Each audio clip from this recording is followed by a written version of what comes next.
Good morning or afternoon, markers of Intellectual Property Law LLB 344.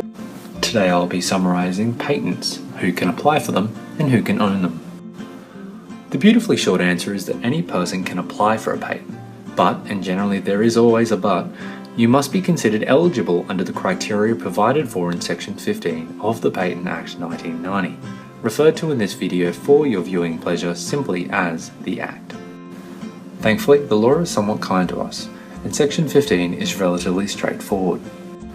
The person who is attempting to be the potential grantee must be either A. the inventor, B. a person who would offer grant of the patent for the invention, B. the entitled person to have the patent assigned to them, C. derives title to the invention from either A or B, or D. is the legal representative of a deceased person who derives title from A or B. Now, it must be noted that two or more people can make a joint application.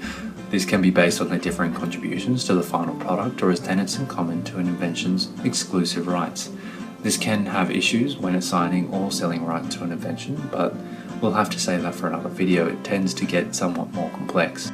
And that brings us to part 2, and to the question of who can own a patent. Traditionally, the court has expressed an unusually simple attitude to patent ownership, in that a patent was simply presumed to have been owned by the true and first person inventor. This approach has been restricted to judicial interpretation and made slightly more complex. The current test of ownership is now objectively assessed by levels of contribution by different persons to any given advice, substance, method, or process, or generally referred to in this video as an invention. The court must be able to see very clearly that a patent would not have existed without the contribution of a party that is claiming the ownership. If this can be successfully argued, this automatically allows a person or persons an entitlement to that invention and at the very least a partial right to its exploitation. Ownership of a patent can occur through 3 different ways. There can be a claim or a right to that invention by assignment, a purchase of a patent, or a claim made by the rights that derive from an employment contract. A claim of ownership for a patent made by an employer is a very complex and interesting area of the law.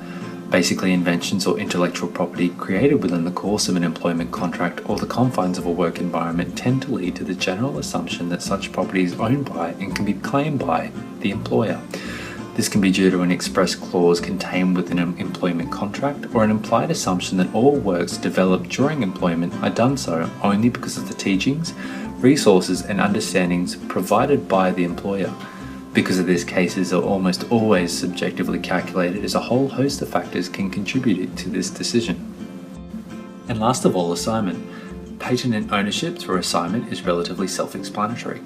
Patents at their core are considered property. As such, they can be sold, leased, kept, mortgaged or simply gifted.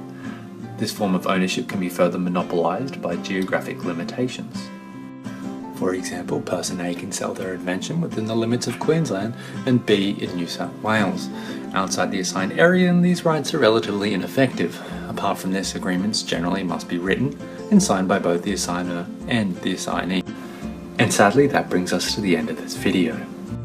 In summary, anyone can apply for a patent. However, an applicant must fulfill the criteria listed under Section 15 of the Act. But remember, that's simple. Furthermore, a person may own a patent through assignment, a claim by an employer-employee relationship, by way of gift, or simply purchasing the exclusive rights of a patent. I just wanted to say thank you to everyone for your comments and your feedback. I hope this video has been a little easier to follow.